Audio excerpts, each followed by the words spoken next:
Alright, so we're going to be looking at the Android binder use after free. Talked about it a little bit on the Day Zero podcast. I was a little bit late.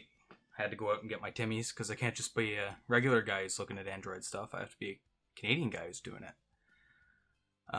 So, before we get into it, just know that I'm a bit of a boomer when it comes to streaming.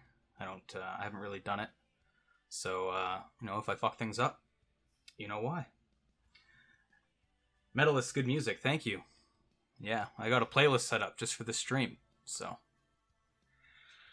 we'll start off by looking at the report by Project Zero. We'll also look at the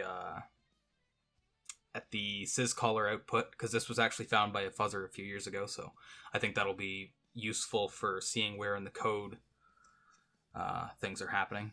And then we may get to try to exploit it tonight.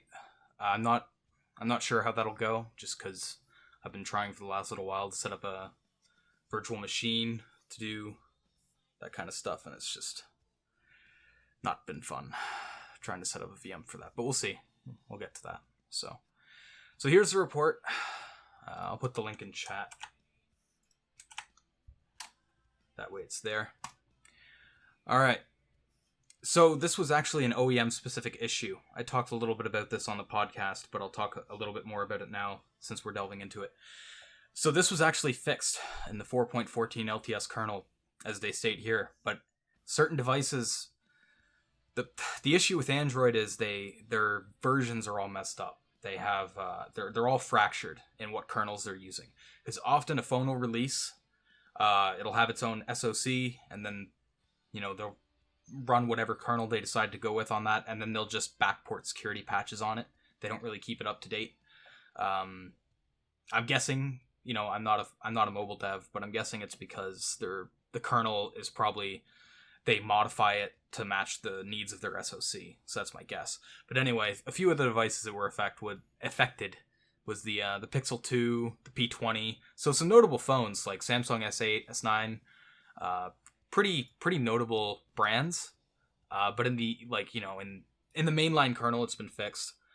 The other thing that will make it a little bit more difficult to test than I originally thought was you can't access the binder driver on desktop, right? It's not there. It's an Android only device, so you can't just spin up a Linux VM and go to town on this. You have to spin up an Android VM. And obviously Android's a bit more of a pain to work with there, so. Alright, so I guess that's the overview. So let's take a look at the bug.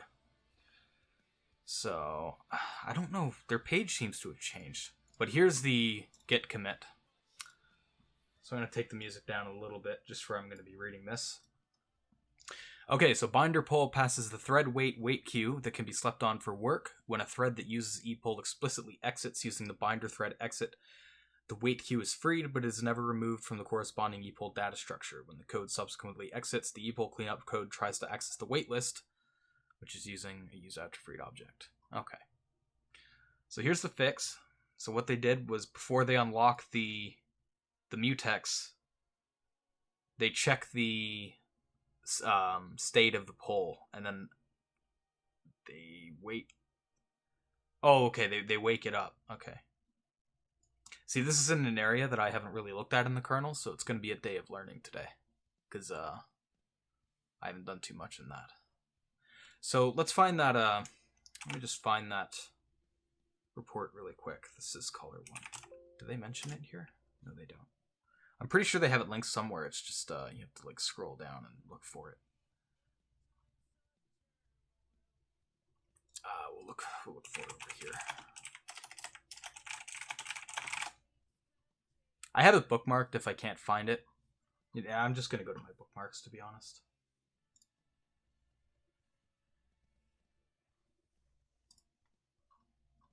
Alright, so there's the report from syscaller. So for those of you who don't know, syscaller, it's basically it's a fuzzer developed by Google, written in Golang, targeting the Linux kernel. You can imagine why they have an interest in that, right? Android's kernel is Linux. Makes sense. So the report, we have use after free and lock acquire. So there's probably a lock on the wait queue, and that's where the UAF happened.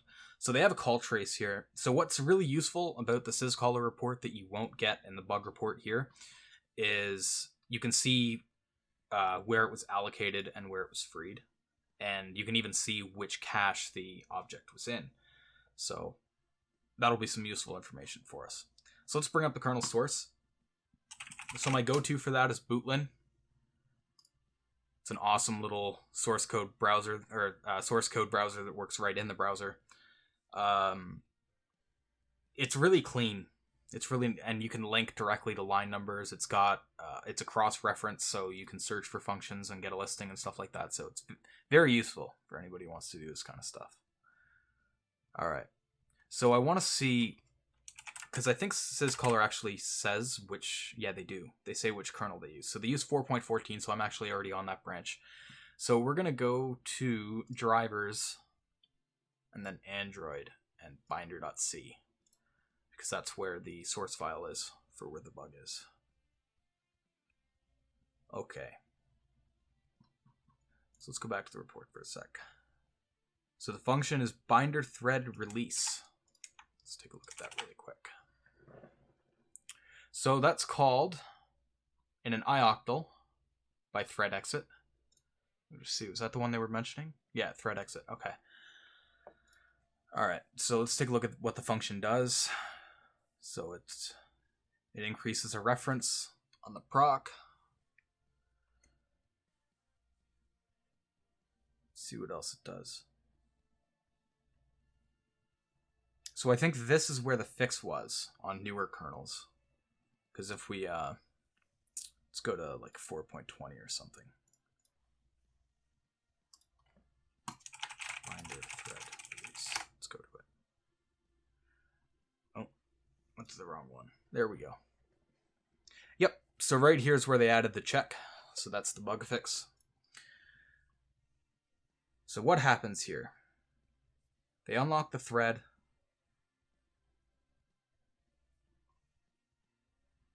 And then they release work. That's a to-do list. I don't... Let's see if it's probably one of these two functions, I'm guessing. Let's take a look here. All right, so what parameter does it pass?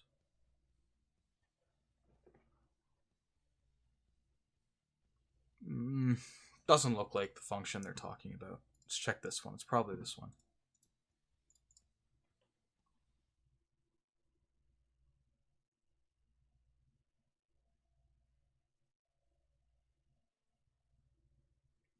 All right.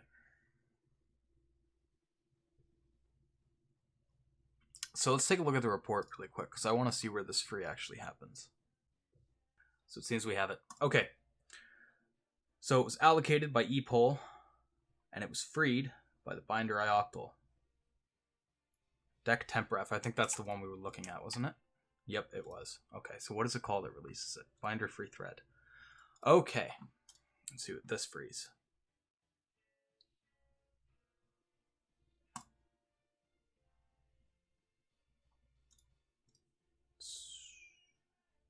Free thread, k-free. Okay. So what's a bit confusing to me is the P0 report says the UAF happens on the wait queue, but I'm seeing the free on the binder thread. So that's a little weird. Because, like, this is directly from the address sanitizer, KSN, and I can see directly where it's getting freed here. And it's getting freed by binder free thread. And the k-free call is right there. I don't think these macros have k-free calls in them. We'll check them, but I don't think they do. Yeah, that's a ref count increase. What does this do? Binder stat thread. Let's see what this does. Yeah, that's just a ref count. Yeah. So that free on the thread is the actual free that's happening. So let's take a look at this structure. See what we have. Okay. So there's the wait queue that they were talking about.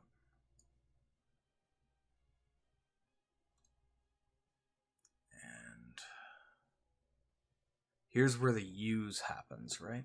Is this where the use happens? Lock acquire, yep, okay. And that's from remove wait queue. Okay, so I think what's happening is they're fetching the wait queue from a freed object. It's not the wait queue itself, I don't think. Because remove wait queue, I can see that operating on the thread object, which if it's freed, would be caught by KSAN, by the way they do the tracking, so that would make sense. And if you also notice, if you go to the bottom, they note that the buggy address is located 176 bytes inside of the 512 byte region. So the object is in the kmalloc 512 bin, and the only way it can be there is if it's over 256 bytes in size. And I don't think the wait queue is that large. I don't think it would satisfy that. Yeah, you got a spin lock and a lot. Like that's probably like maybe 32 bytes. There's no way.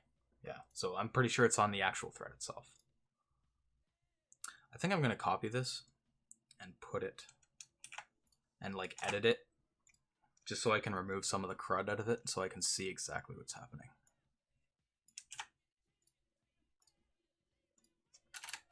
I don't really care about the allocated, actually. I can just get rid of that. I don't care about the register context. Remove wait queue. That's where it's actually. So I haven't looked at that yet.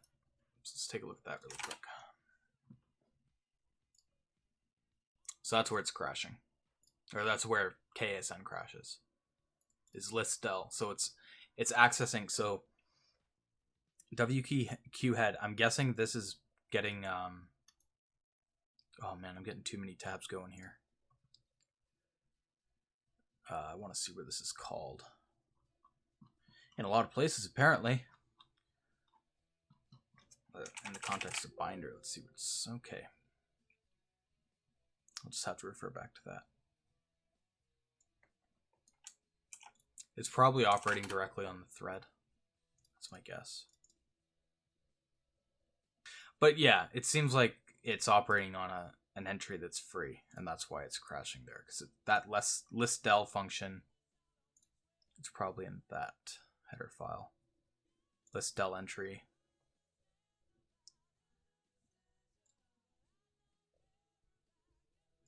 Oh, I hate these macro chains, man. It's one thing about kernel, man. I hate it. It sucks. So it actually fails on the lock acquire, so I'm just gonna make a note of that. Just so I know where I am. Remove wait queue. Okay, so yeah, it's right on this line. Line 50, right here. That's where it crashes. Let's make a bookmark of that.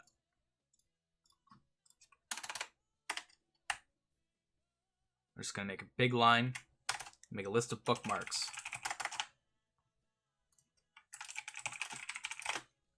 Alright. So that's the crash point. Because it's accessing this, which is freed. So it's not reading it properly. Okay. Let's purge some tabs here. I got too many going. So let's look a little bit more at the POC, just to confirm.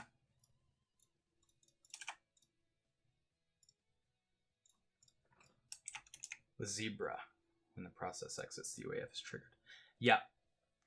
But one thing I need to look at is they said that this was exploited in the wild, which makes me think that that's not the only way to trigger it. Because there has to be, you don't want to only trigger it on close, because that really sucks. You lose control immediately. So there has to be a way to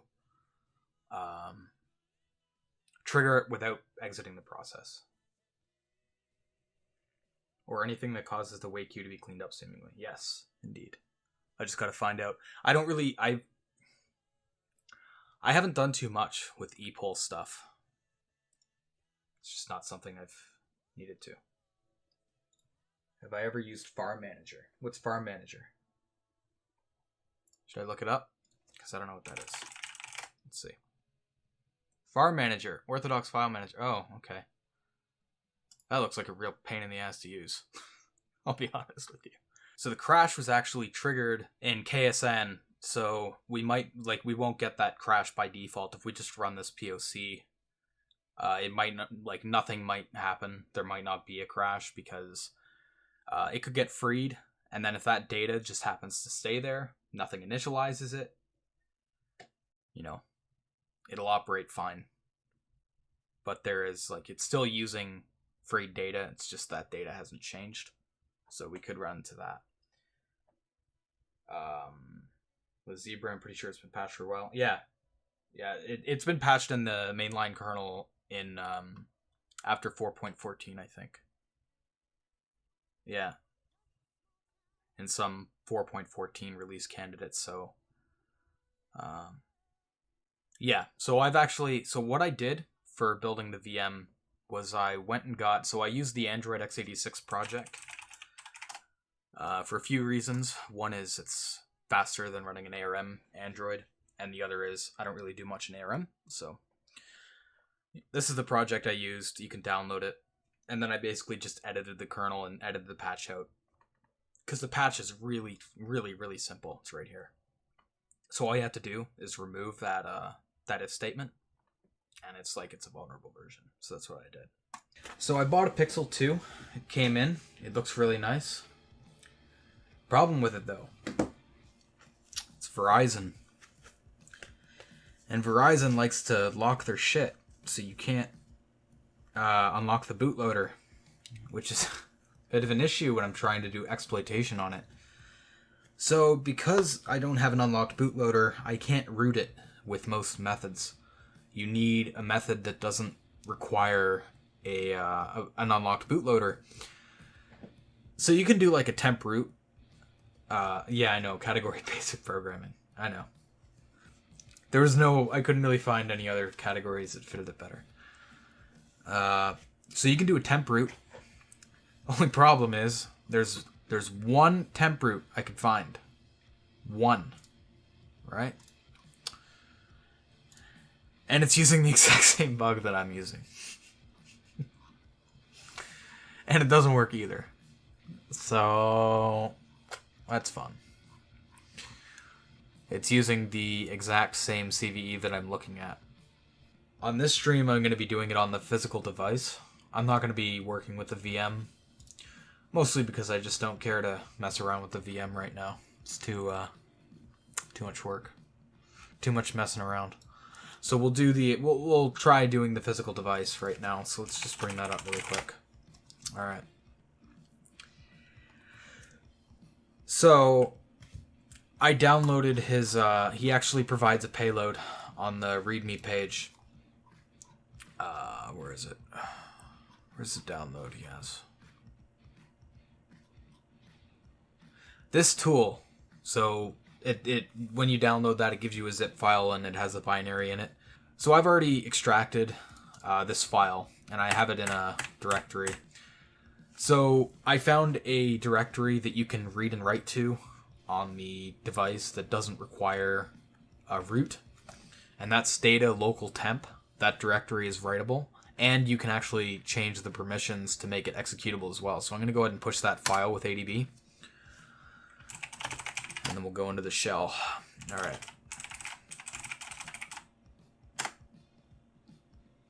So we're going to chmod that. CVE. Now if we run that, we can see we get this line. Write v returns hex 1000, expected hex 2000. And so write v, what this function does is it tries to write data using IO structs, IO vectors. So it's writing less than, or rather, it's writing, it writes data to the pipe, and then there's a child process that tries to read that data. And what's happening is it's not writing the full hex 2000 bytes. It's only writing hex 1000. And because of that, it's failing the check. And we've got to figure out why. So my kernel version is different. You can see he says that right here. Kernel version build ID is not 4.4.177. So if we do uname -r, I've got 4.4.88, so mine is a little bit earlier. It's pretty close though, and I'm not sure why that small difference in kernel version is causing this check to fail. I want to see if I can get an OTA update for September 2019. Can I? That's for 3A, 3XL, 3, 2XL, 2. That looks like the same one that they were running. Is it? Because I thought they... Didn't he mention it was Oreo in the README, or am I imagining things? Temp root demonstrated running QPA 1907-20. Alright. Well, I can just download the image he used it. I mean, I didn't really want to do that, but it looks like I don't really have much of a choice, because I can't really hit this blind. Considering yeah, I don't think that's reasonable. Because I'm pretty sure everyone who's implemented this exploit has an unlocked bootloader, unlike me. Alright, we're going to download the OTA. I just got to figure out how to do it through USB. I imagine it's through ADB. I just got to figure out how to do it. How to manually sideload an OTA update. Alright, we're going to exit from that shell. And we're going to reboot into recovery. Alright, we're going to sideload it.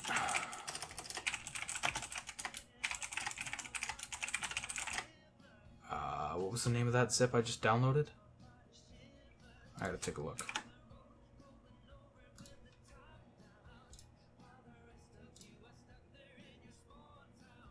Walleye, right, okay. Alright. So I honestly have no idea how long this is going to take. We are going to disconnect from the VM. And we're going to go back into the shell for the USB. Alright. Uname -R, it's check. Alright, we're on the same one as the temp root, so we should be able to run it now. If it doesn't work, I'm going to be upset. Because there's no reason for it not to work.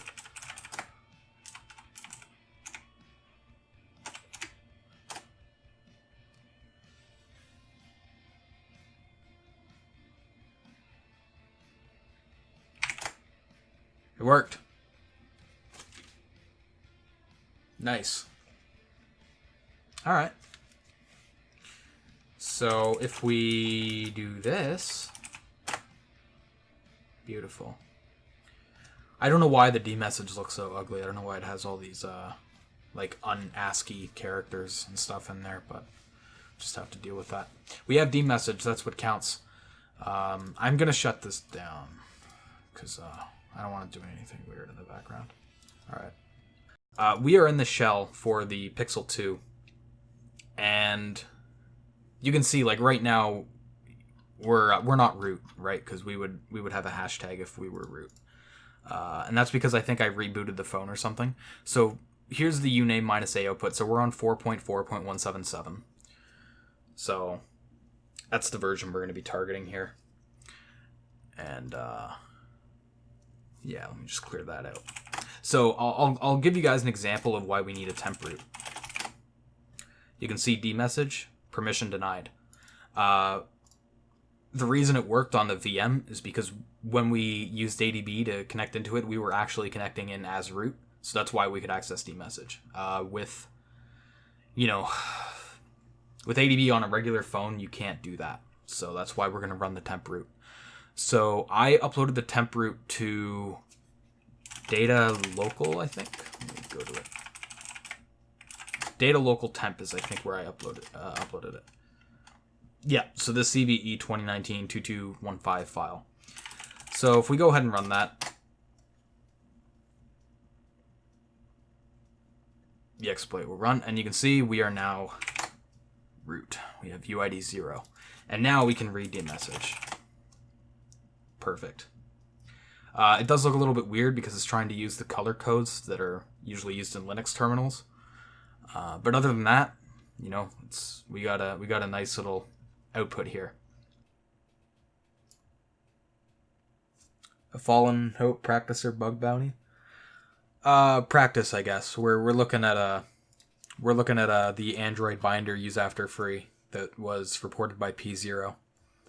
I've just been trying to implement it myself, and I'm looking at their POC and what's different from mine to see why I've been struggling and theirs works.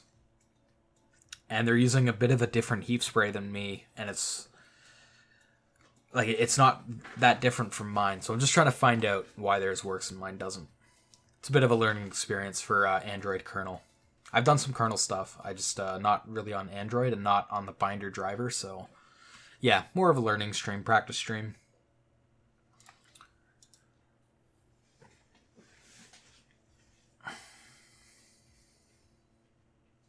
Like, I'm going to compare this heap spray to mine.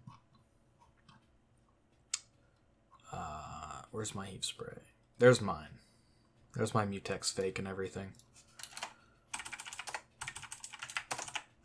There's theirs.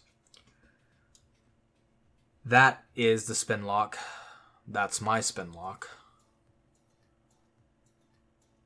That's there next, but that's just because of the IOV len. They have to make it that. And then their next one is Dead Beef. I have mine set to hex 4 1 for 1 for 2 for 2 all the way through, and then yeah, I'm just really trying to figure out why their read on the IOVEX works.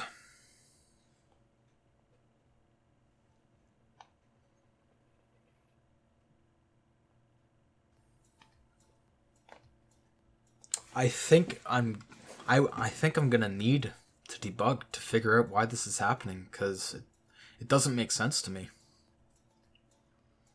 Let me just remove that code from there. I don't need that there. Yeah, no, it like if I remove the right V and I just do like, all right, let me try something else. Let me change bio.iovs. Let me set this to like some other index. Let me just set it to 0 and 1.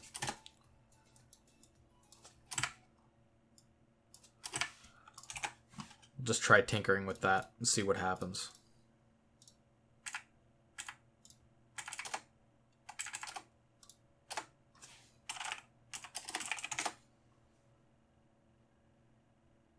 Right V does not return expected for.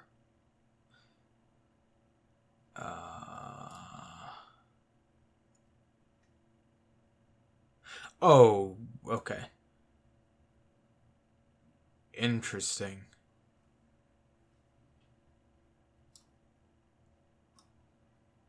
Okay. Int right V. Oh, right V ret's already defined. Right V ret equals that. Okay. Not that. Right V ret does not equal page size times 2.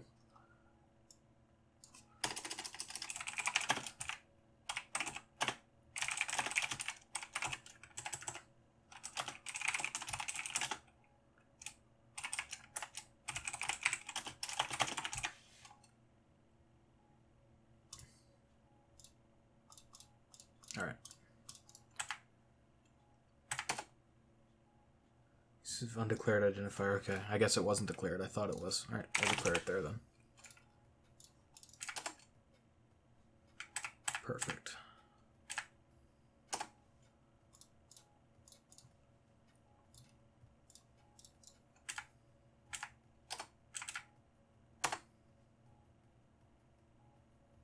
Right V returns hex 1000 instead of hex 2000.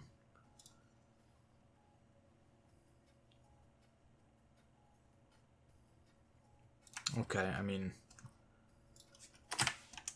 let's just check what happens if we allow that check to pass.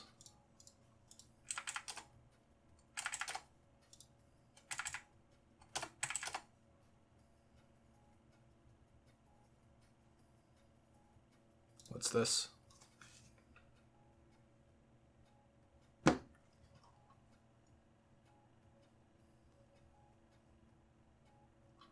The read just permanently hangs. That's what's happening there. The read isn't getting anything.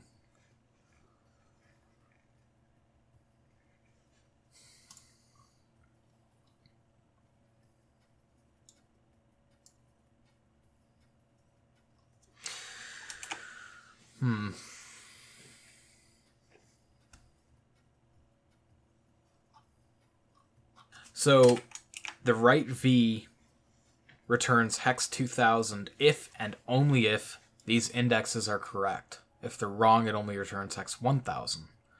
Which, I mean, hex 1000 seems right, because that's what you're setting the IOV len to here. So why something with the UAF is causing it to be changed to hex 2000? The only thing I can think of is, like, it must be,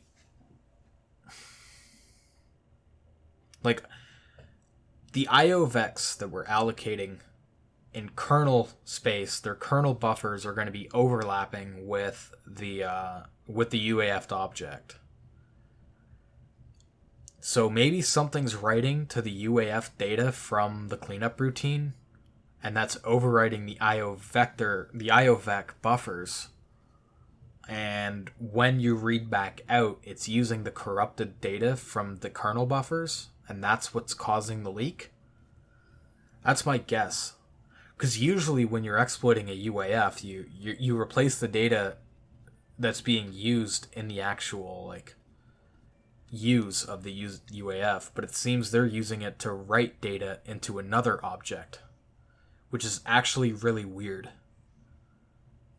I don't know if I've seen a UAF exploited that way before, but I guess it makes sense, because you're still overlapping. It doesn't matter if the other object isn't freed, you still have access to that memory. So that must be what it is. I guess they couldn't find a way to abuse the cleanup routine directly, because if you guys remember, the last stream we looked through the cleanup routine, and I didn't see any primitives there that were useful. So they got a bit clever. I think they decided to overlap an object with it. And then I don't know which write specifically they abuse. I wish I did. But there's a write that they abuse to cause memory corruption on the IO vex. That's my best guess. That's the only thing that can be happening here. So, yeah, if this works how I think it works, this is damn clever. Not gonna lie. I think I'm gonna steal this method and use it for future exploits. I've always thought of UAF in terms of, like, read, reading, like, the use on the object being a read. So if it derefs a pointer from a UAF object, using that, and then you can corrupt that pointer, right? That's the standard, that's the conventional way to exploit UAF. It seems they did it another way. They used a write against the object to write into another object that you allocate over top of it. So, today we learned. I never even thought of that as a strategy. That's cool. It'd just be nice to see exactly what in the call chain messes with that. Let me look at the spray again. So we have base. Spin lock in the lower address half must be 0. Okay. So they write that there. They could be abusing... No, they wouldn't be abusing the lock.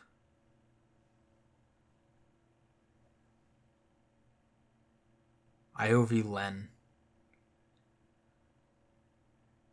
Page size. And then the next one's dead beef. I have a feeling the dead beef one is the overwrite target. I think something's getting written to previous that's overwriting that IOV base. That's my guess anyway. Is that the UAF is overwriting IOV base post validation. Because IOV base, like, I think if you try to pass an address that's higher than a userland accessible address, like if you pass it a kernel address, it's gonna fail when you try to write those. It's gonna say no, you can't do this. And I think since whatever the UAF does on the binder thread where it overlaps, it writes a kernel address there. And that's what's triggering the leak. I'm pretty sure that's what's happening. It's just I got to find out what's getting written to prev in the call chain. So let me bring that up, because I think that's going to be an important. I think that's going to be the last piece of the puzzle I'm missing. Let me just bring up the tweet for the. I got to bring up the KSAN log from syscaller for the fuzzer that found this very same issue. I'm surprised I haven't brought it up yet. I just haven't needed it, I guess. I do now, though.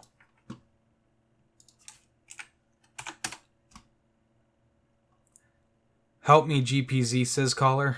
You're my only hope. Alright, I'm closing everything to the right of this. We're closing a lot of tabs. My RAM will thank me. Because I'm going to see exactly what's being written here.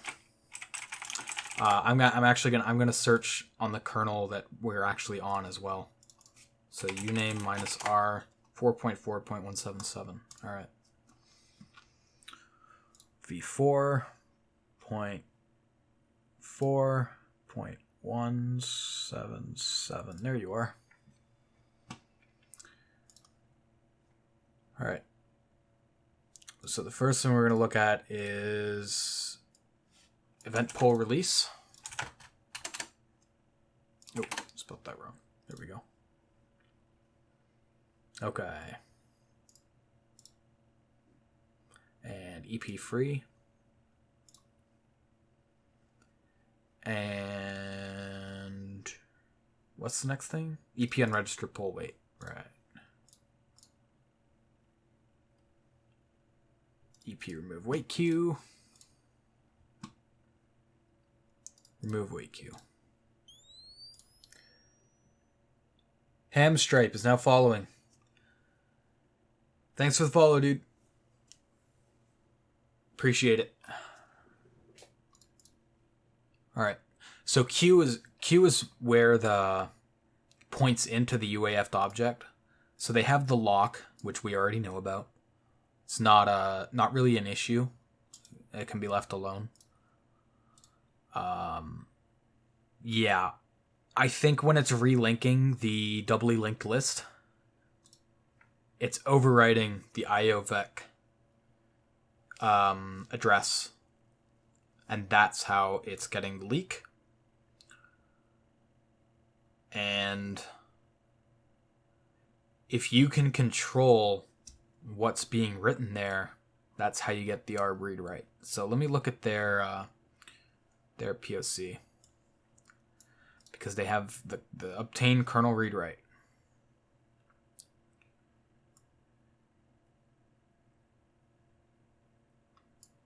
So they have dead beef, beef dead.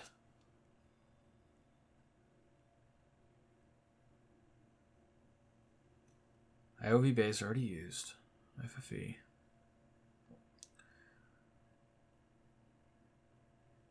So they do.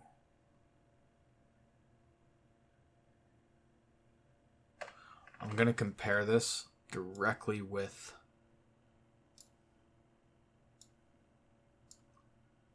find current to see how it differs. Okay, so they do a socket pair instead of a pipe. I don't think it's a huge issue. I think that's fairly benign. I think you can probably use either as long as you use IOVs. Here they just use send message and receive message instead of write v and read v. So in the child process, they set the death sig, same as before. Sleep 2, same as before. Same delete call. In the child, they do a write, though, instead of a read. And they write the second write chunk thing, and then they do ioctl the same way. And then here they do a receive message instead of a write. So it's reversed. Right? Well, they just don't do a write in the parent. So I went through a little bit after the stream. I got KGDB working again, and I actually, I've pretty much confirmed that is what they're doing. So I want to bring that up on stream before we go into anything new, because I think it's relevant here. So let me just see right here. I think the VM is frozen. Yep, I gotta. All right, disable 3, disable 5. Okay. You know what? I'm actually gonna delete 3 and 5, and we're gonna continue. All right. Let me just see. Oh, we did actually crash the VM though, it seems, with the bug earlier. I probably left it hung for too long, so I'm just gonna have to reboot that really quickly. Has VMware frozen entirely? It looks like it has, because I can't even close it. That's not good. Can I do it through here, maybe? Ooh. Alright, I think I left it hung overnight, and that might not have been a good idea. We're gonna try to fix it though. We'll add the debug stub in there. Remote guest 64 debug on guest start. Yeah. Alright. So that should be in there. So now we should get a freeze when we start it up.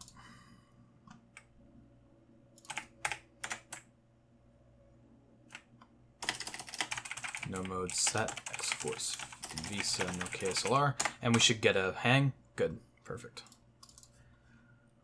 The GDB stub should be at the same address, yeah. I might have to add the breakpoints again, though.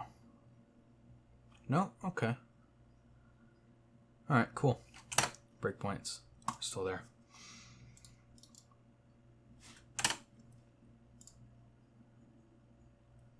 So it's funny, though, that the internet didn't work on the VM we've been using, but it works on a new one. So it's like it's a per VM issue. I don't know. It's weird, but I'm not going to complain, because if it was across the board on all VMs, I'd have to reboot to fix it. All right. And then we just got to continue one more time, right? Yep. And we got the Wi-Fi symbol. That's a nice symbol right there. All right. We're at 138 now instead of 136. All right. So I'm going to show you guys what I discovered last night after the stream. So you guys remember how we tagged all of the memory of the UAF object? Keep this in mind, this is important.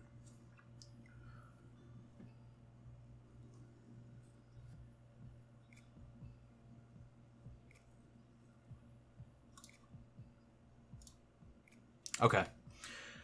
So we're going to break. Let me just bring up IDA.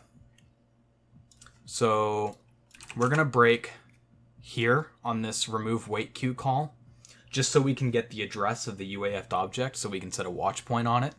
And then we're also going to set another breakpoint at the, near the return at the end of this function. That way we can check the memory again. So we can test if my theory yesterday was correct. So my theory was that, I said it a little bit at the beginning of the stream, but I'll reiterate it. They're using the UAF object to write into the object that overlaps it in memory that's allocated after it. So we're going to double check that theory. So I'm going to set a break on that, that first point I showed you. Oh, I got to do the asterisk. All right. So we'll continue, and let's check RDI. Okay, so you can see right here we have all of our controlled data for 142, 41, 42, 6E, 6F. So this is all our markers that we set. GDB PETA the GOAT, yeah. People tell me I'm outdated for using it. It's not what the cool kids use anymore. They use some new framework or whatever for GDB, but I've just stuck with PETA, mostly because I'm too lazy to change my my GDB init file or whatever. All right. So the point of interest, or the member of interest most here, is this is the mutex. this is the previous pointer, or it might be the next pointer, and then this is the previous pointer. The previous pointer is the one of interest. Well, actually, both of these are, because both of these are going to get overwritten, or these are going to be changed, hopefully, by an unlink, right? That's what we're looking for. So I'm going to set a watch point on this address. And for those of you that don't know, a watch point, it's basically, it allows you to break into the debugger whenever something in memory is changed without knowing exactly what changes it. So anytime something goes to write to this address, the watch point will be hit and we'll be alerted, and it'll break where it writes there. So we'll do watch unsigned long, and then we'll use that address, EB0, right? Yeah. I'm also going to set a breakpoint near the return, and we will continue. All right. So we hit the watch point. This is good. So let's take a look at the same address that we looked at earlier, but this time at the right time of write. Okay. So most of our data is the same, except you'll notice that EB0, where we set the watch point, it's no longer A's and B's. It's been overwritten with a kernel address. So this proves what I was thinking of yesterday. They use the unlink on the UAF object to corrupt the IOV base of the kernel, like the kernel object of the IOVEC, and they use that to leak data. That's why it was a bit confusing in their exploit, because I'm very used to seeing UAFs operate on the object directly, causing memory corruption on the object directly. But this uses the access on the objects, like in terms of a write, to corrupt another object. It's really cool. It's a cool exploit. All right. So that's good that we figured that out. This find current function now makes a lot more sense. So the reason I couldn't really get anywhere with mine is at the point of UAF, nothing in the object is used except for the mutex.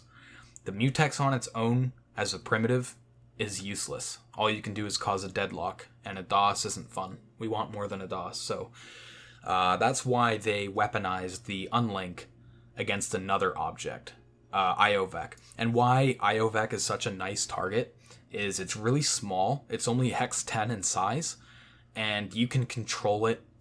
You can control all 16 bytes pretty much without restriction. Your only restriction is the lower 32 bytes, lower 32 bits of IOV base. They have to be 0 so that you don't end up locking the mutex and causing a CPU stall.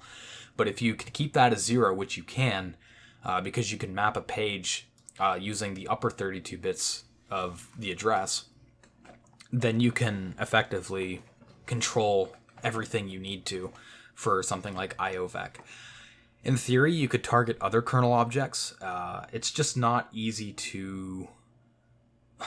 you need a pretty specific requirement, because you don't control what's being written there, and it's only in a certain spot in the object. So finding a good candidate that isn't IOVEC will be quite tough.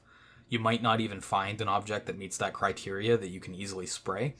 So we're also going to be using IOVEC when I try writing an exploit, because it's just, there's no point, it's the best object for the job. There's no point in spending potentially weeks looking for another object when there's just no point.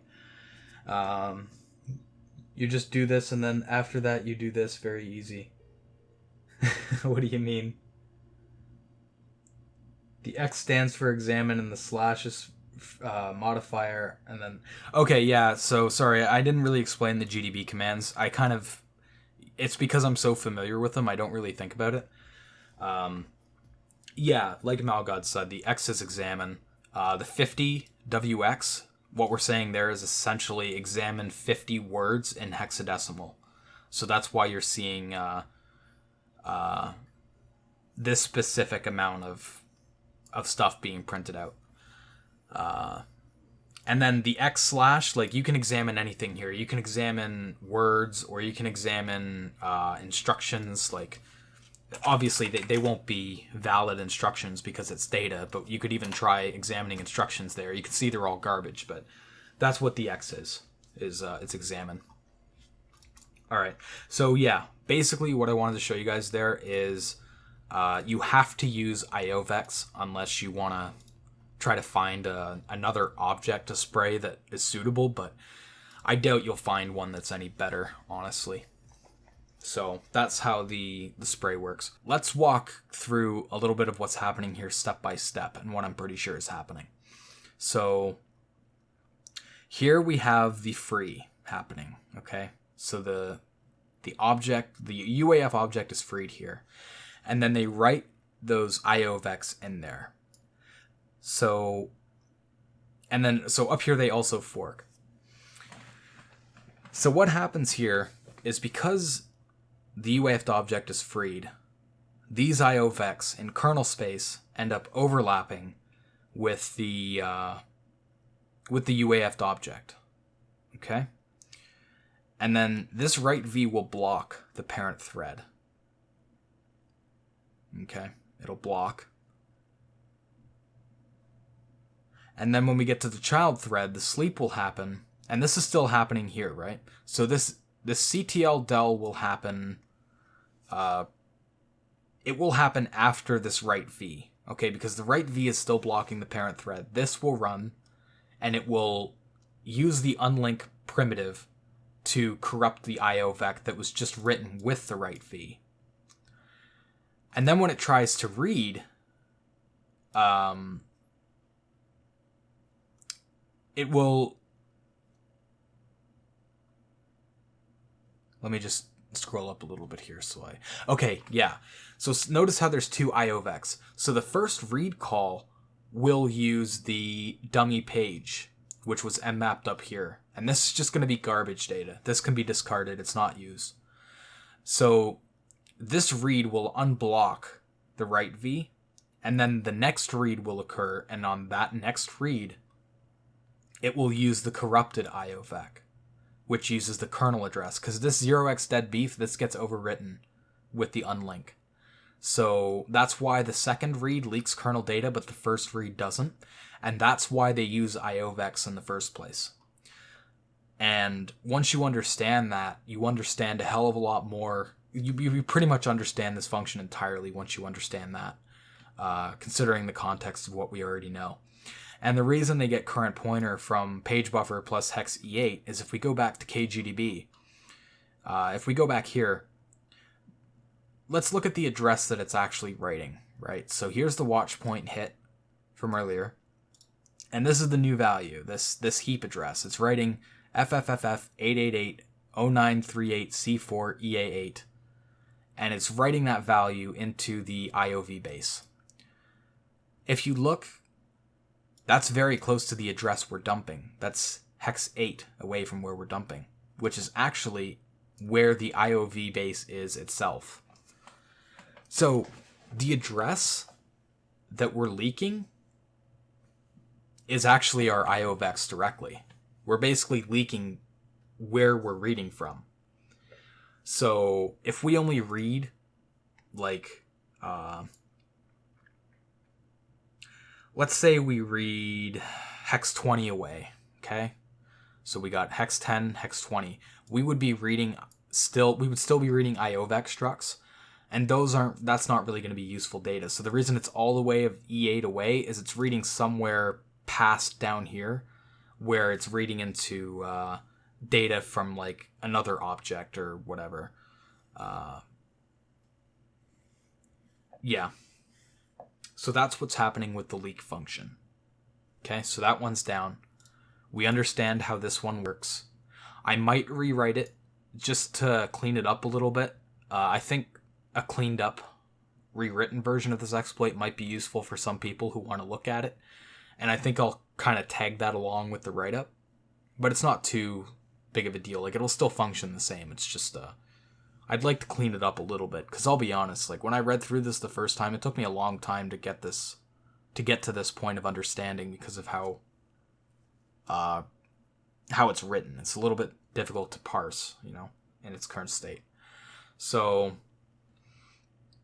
yeah, I think I'm gonna possibly rewrite that. So, the leak primitive is understood. Now we need to understand how the read-write happens. So, they use IOVEX again, but they don't use pipes this time, they use a socket pair. And you'll also notice, let me copy this function and put it in a split view, just so I can point out the differences between this and the leak. So let me get a split layout happening here. Okay. So let's go back up to the leak function on the left and the read-write function on the right. Okay. The biggest difference you'll note between the two is the order is swapped. The child process in the leak reads. The child process in the write in the arbitrary read-write writes. And the parent process does a RESV message instead of just a read. So this is just a guess. I haven't stepped through GDB on this one, but I'm pretty sure what happens here is they do similar to before. They spray a bunch of IOVEX on there, and then they use the unlink to corrupt it. But this time they use a RESV message on it that'll try to use the IOVEX to move data around instead of just copying it out. I think it tries to move them. I'm being a bit vague because I am guessing a little bit more on this one. I haven't looked into this function as in depth, but I'm pretty sure it sets up the IOVEC in a way that this second write chunk right here, they write to this IOV base. They use the IOV base as a write instead of a read. But I'm not entirely sure. I'm going to have to look into that a little bit more. Okay, so they have the spin lock. Interesting that they leave it at dead beef. Why are they allowed to get away with that? I didn't think about that when I was reading this earlier, because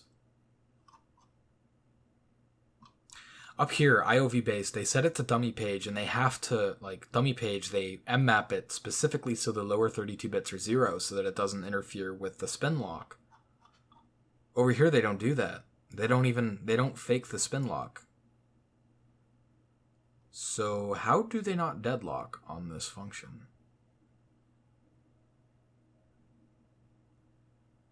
That's kind of weird. Because dead beef, when the lock goes to look at that and notices it's not 0, it should stall. So I'm curious. They even left the comment here, spin lock in the lower address half must be 0, and they don't set it to 0, so unless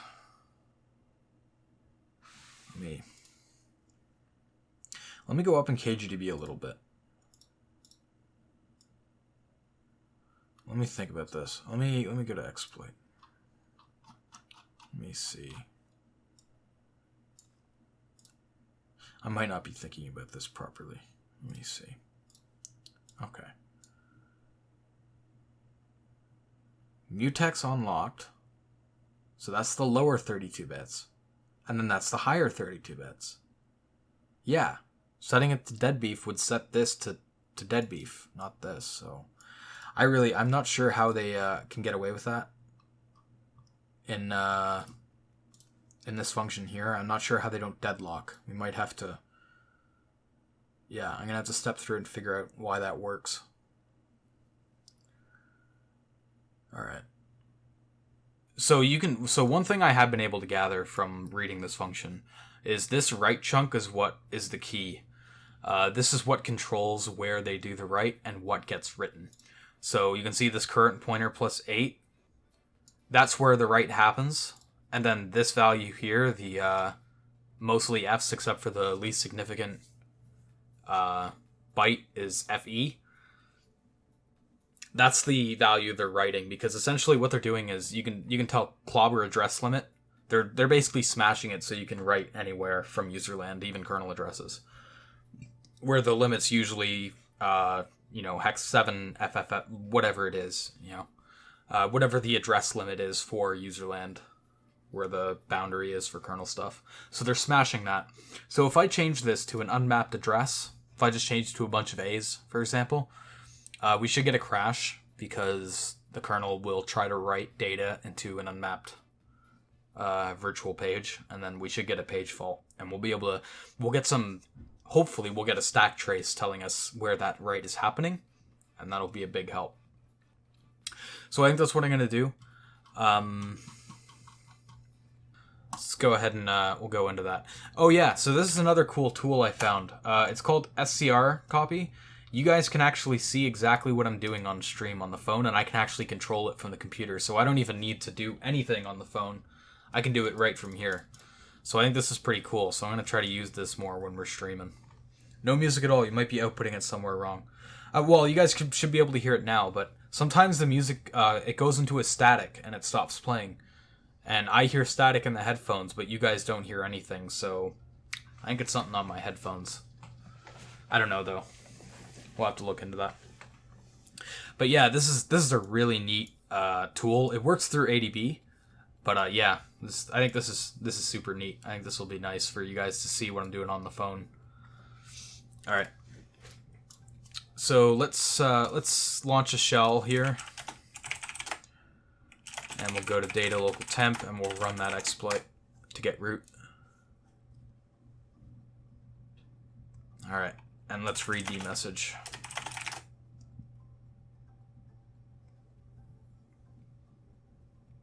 Oh, the exploit failed. That's the first time it's ever failed on me.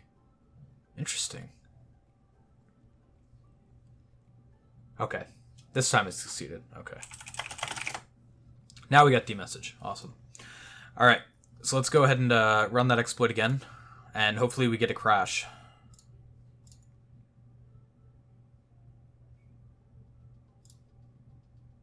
All right. So it launched. We actually did not get a crash.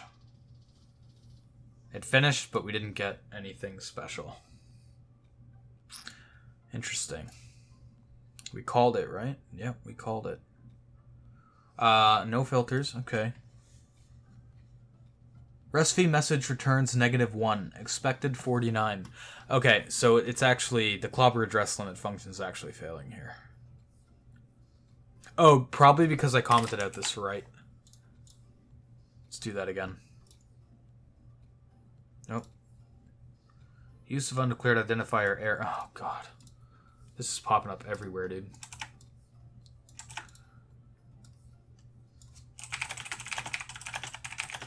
One thing I did forget is when I was looking at stuff earlier, I changed the font size, and it's probably not too easy for you guys to see on stream, so I gotta change it back. Alright. That should be a little bit better for you guys to read. Okay.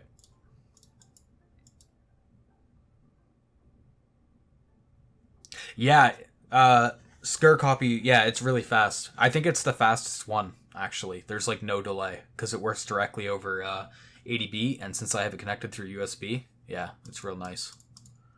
Okay, we didn't crash again. Did it fail again? Returns 1, expected 49. Okay, maybe we can't use the app for this right now, or we're gonna have to find out why it's failing exactly in the app. So I will use the native SDK, I think, just for testing this, you know. I am so using this right now, and it's amazing. Yeah, it's awesome, dude. And like, yeah, it's free. You don't have to pay anything, obviously, because it's just a executable. It's not like an app or anything. So yeah, it's real good. So if we leave this intact, it works. And if we comment it out, what happens if we put 0? What if we do like a null deref? Probably won't work, right?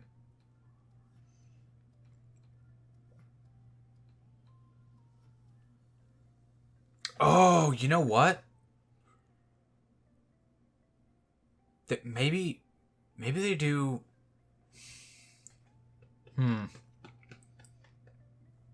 There's certain ways in the kernel you can do like safe reads and writes where it'll check first if it's valid memory before it'll commit to it. So you can like, it's slower. I think it has more overhead, but you can actually check like it won't crash the system if you try to write to an invalid page.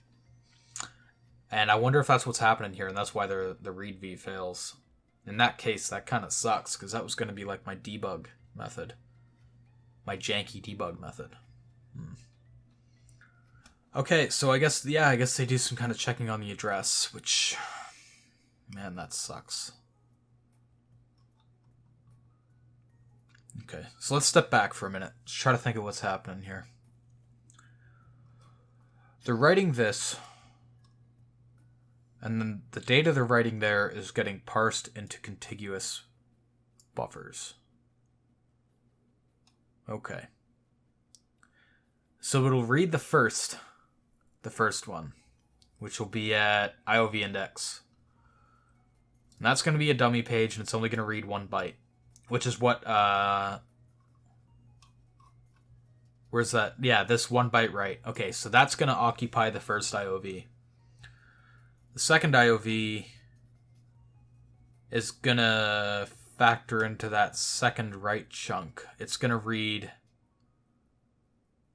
hex 10 times hex 10. So hex 100, I guess. Or is that... Am I getting my order of operations messed up? Yeah, I'm getting my order of operations messed up.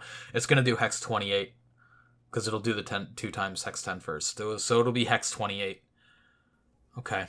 So that'll take you to 0, 10... Or, sorry. 0, 8... Okay, 8, 10, 18, 28. Okay.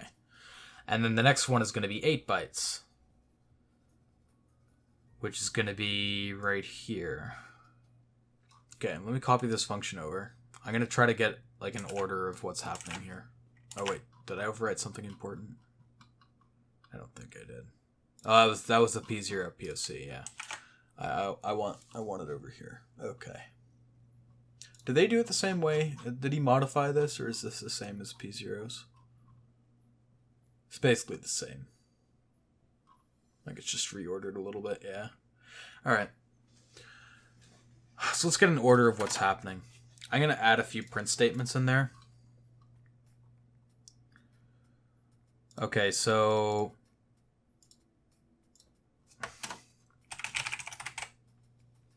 you pull ctl del fired, or I guess we'll say triggered, makes more sense.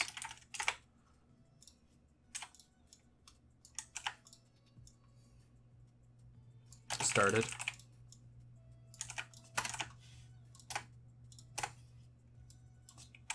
Finished. And write started.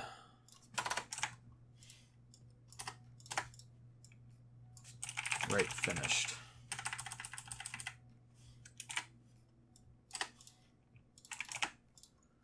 Okay, and then we'll check when the ioctal's happening.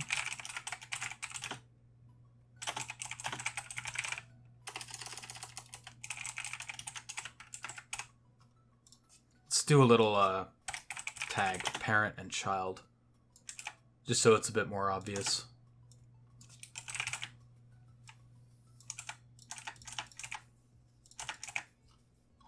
Alright, parent ioctal triggering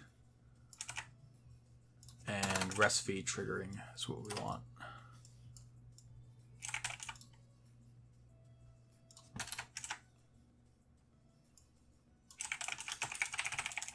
Okay, let's get an order.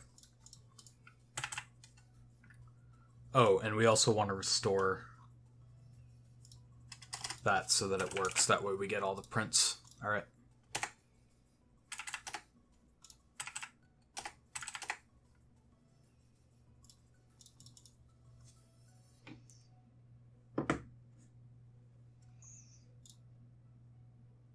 Oh, it failed again. Okay. So we got an order. So I'm going to copy this over into here.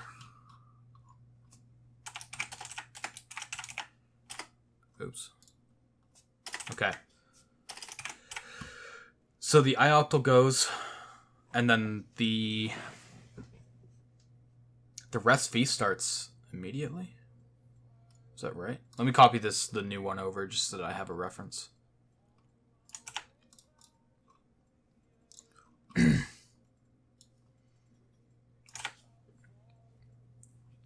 Okay, so it immediately starts on the rest v. Okay, that makes sense. The child sleeps, right? Yeah, it sleeps for 2 seconds. So, okay, so the EPL del goes, so that triggers the UAF. So the rest v sprays the IOVEX, and then the UAF happens. What happens with that unlink? When that unlink runs, it should corrupt, because we only have one, right? We only have one event. Yeah, so it should do the same as the leak one does. So it'll smash the IOV base. Okay, and then the write starts. And then the rest v finishes. What's confusing is this IOVEX stack, it's in the KMalloc 512 cache. So I don't know how in the world this write chunk right here. I mean, how big is this? 8, 10, 18, 20, 28. It's hex 30 bytes. How is that ending up in the KMalloc 512 cache? Because that's really weird. Because it has to be overwriting the IOVEX. Or it has to be doing something with the IOVEX. Because they're writing, like, these align, right? We have 1 deadbeef 8 plus 2 times 10. 1 deadbeef 8 plus 2 times 10. So we got to figure out how these overlap. Like, how is this right hitting these IOVEX? That's my big question, dude. It's like, how the hell is that happening? Because I think once we understand that, understanding the rest is easy. Because the write happens after the IOVEX go on there, because the IOVEX are on there through rest v. It has something to do with scattered IO that I'm missing. It's... Okay, wait a minute. I think I might have a little bit of an understanding of what's happening here. Okay, so the read v happens. It puts the IOVEX on there. The unlink happens. It smashes the IOVEX. It overwrites this base with a kernel address. And then when the write triggers and then the rest v happens, it tries to read this chunk into this pointer. And because this pointer points to itself, it ends up corrupting the rest of IOVs. Okay. I think I get it. I think I understand a little bit more now. It's just a question of how the write happens from there. So I understand how this factors in now. I just gotta think of how. Okay, so I think this is all IOVEC corruption, and then IOV base current plus 8. So that's where it's gonna copy to. But where's it reading from? I guess it would be the end of the chunk.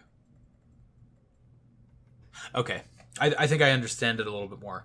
The only thing that I'm still a little bit... I still don't know why when we change current plus hex 8, why that changes... Like, why if we change that to an invalid pointer, why it doesn't crash. Because it should be happening post-validation. So, it's a little bit weird. But, I think walking through it a little more, I think I understand how it's working. So here's a little preview for you guys on stream. I've been working on a write-up based on what I've been discovering on these streams and what I've been talking about. So here's a bit of a glance at the write-up I'm working on. It should be going up within a few days. But it's basically everything that I've learned about this exploit, and it's all structured and everything, so, you know. There's a little preview of the write-up that's going to be going up soon. It'll be on our blog. We're working a little bit on our blog. Once it's all done, I can put it up, and yeah, it'll be awesome. Okay, so I understand quite a bit about how this works, which means I'm going to go into this and I'm going to add some notes. Okay, clobber address limit.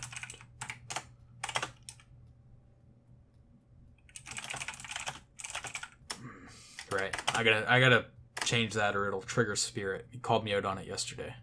IOVEX stack is smash by the unlink, which causes IOV base to point into the IOVEX stack, which triggers the read V to copy the write data into IOVEX stack. Post validation. I don't know why I added the dash there. Stack post validation, which allows corruption of another IOVEC to trigger arb write. Okay. So the only thing that still is a little bit weird is why this fails when I change it. It's probably something on the RESTv message end that checks the pointer. And checks if it's but like it should have worked on the read only page, but maybe it checks the permissions too. That's totally possible that it checks the permissions too, because I guess it probably should before it tries to write there. And that would explain it failing. Okay, so let me go back to the POC and see where current's pointing. So current pointer, page buffer plus E8, and they mention current user ns. This is user namespace. So current, I guess, points to a something task specific. Whatever it's leaking there is a very important structure. I'm just trying to figure out what it is. Like, what is this task struct? Okay, let's look at task struct. Task struct. Hopefully it's called that. Looks like it is. Oh wow, this is. Yep, you can tell this is a per process important structure because it's huge. That's probably a page size or something like that. That's huge, dude. Wow, that's massive. Okay. So we're corrupting plus hex 8. So volatile long. Will this be 32? No, it'd have to be 64 bits, even if, because it would be padded because the next thing's a pointer. So plus 8, I guess, points into stack.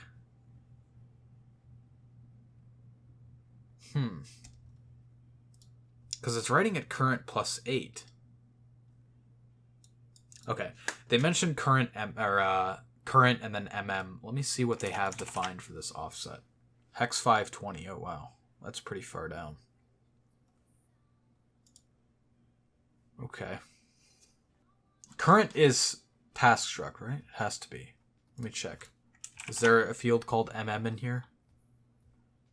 Oops, 1391. Okay, let's look at all past 1391.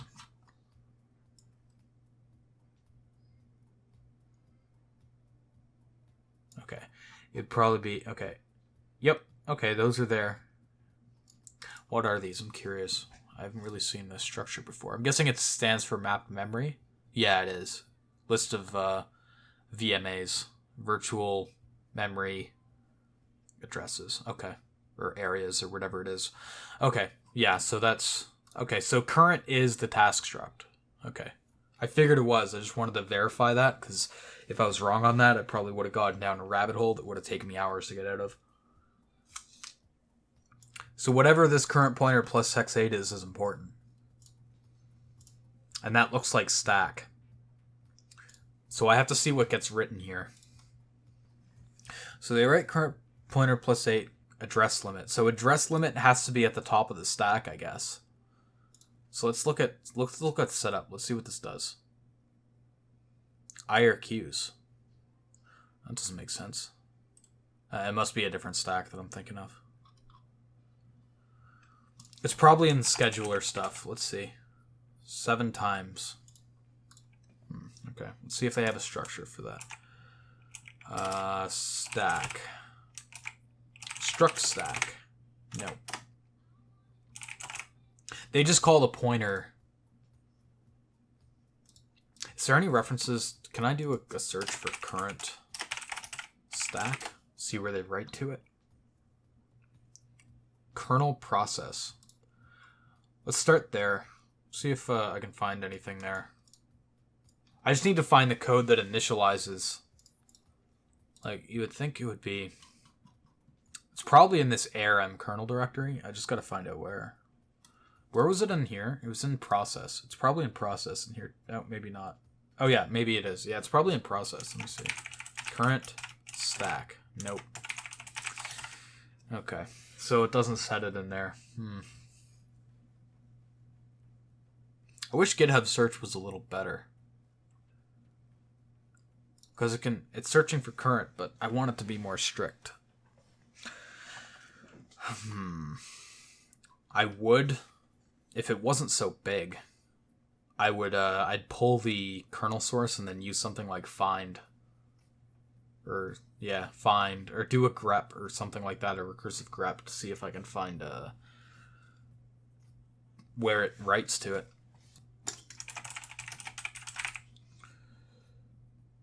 Next, IOV base. Address limit.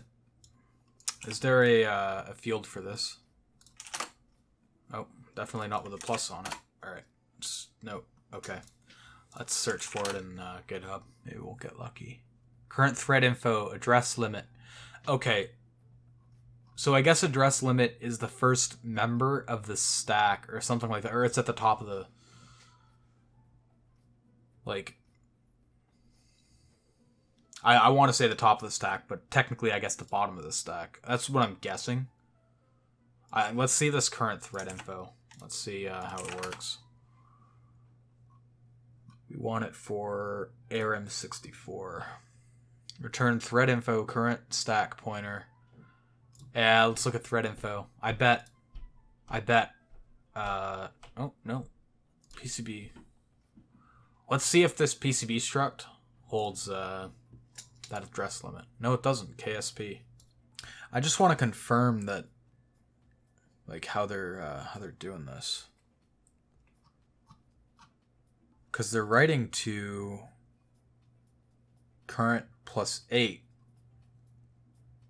and I'm just not seeing it. I'm not seeing where, like, God damn it. Kernel can be a bit frustrating with this sometimes because it can be very hard to see where the things are that you're looking for. What does this return? I think we still have this open, right? Maybe not. Yeah, it returns that thread info struct. And address limit is pretty far into it. Oh, this isn't... Hold on. ASM thread info. Arc Alpha. That's why. I'm looking at a bad... I don't know how I did that, dude. I'm looking at... Yeah, I should have been looking at the ARM64 one. Yeah, address limit is at hex 8 in the... Okay. I was going on a bit of a wild goose chase there because I was looking at the wrong architecture. I feel dumb. It's so easy to do because, like, look at how many architectures they have here. I guess I just clicked on the first one and thought, hey, this is the right one. No. ARM64. Okay, on ARM64 it is hex 8 bytes into it because this unsigned long is going to be at 0, and then hex 8 address limit's going to be at hex 8. Okay. Current thread info points to the top of of the current stack pointer. And so the second entry at hex 8 lines up with that. So that's where the address limit is. Okay, makes sense.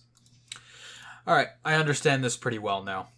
I don't really fully understand why we can't, like, if we change that to an invalid address, it doesn't crash. There's some sort of checking going on there in the RESTv message, I guess. But I don't think I need to look into that too heavily. I understand how this works pretty well now. Okay.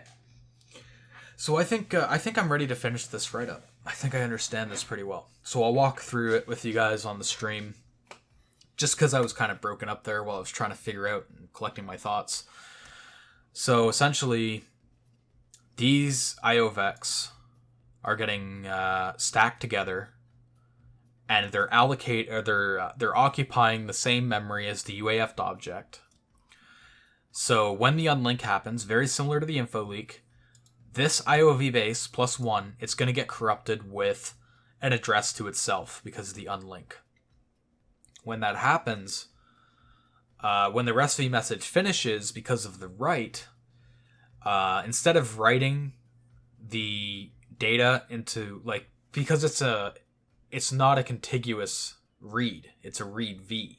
So when it gets to this IOVEC, instead of reading into hex deadbeef, it's going to read into the kernel pointer that's there, which is going to write this data over top of these IOVEX. And that's going to trigger it to, and then you can corrupt the other IOVEC with an arbitrary pointer, which is this current plus hex 8, which points to the address limit. And then you can write this data on the tail end of the write chunk to the address limit. And that's how the clobber happens. And then once that happens, whenever that address, like, basically how the address limit is used, for those of you who haven't really looked at the Linux kernel, I think we actually found it in the GitHub search results. They reference address limit on access OK. So they have it here. They use getFS, and that gets the address limit, and that's what they use on the access OK check. So access OK is called on any function that crosses userland. Like when you're talking about getting data from userland and stuff, access OK is used. So if you're doing a copy from user, that might be FreeBSD. No, copy in is FreeBSD. So copy from user in Linux, it's going to run this access OK check to make sure that you're not trying to be clever and pass a kernel pointer in the slot of the userland pointer. But because we smashed the address limit, this access OK check, it's basically always going to pass, even if the address is a kernel address and not a userland address. So that enables functions like, let me go to the POC because it's a little bit shorter.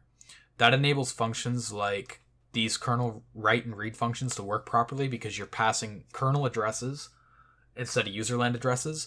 These would normally fail, but because the address limit's clobbered, they succeed, and you have a kernel read write primitive. Okay, cool.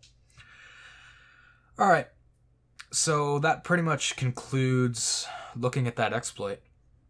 I'm going to finish up the write-up,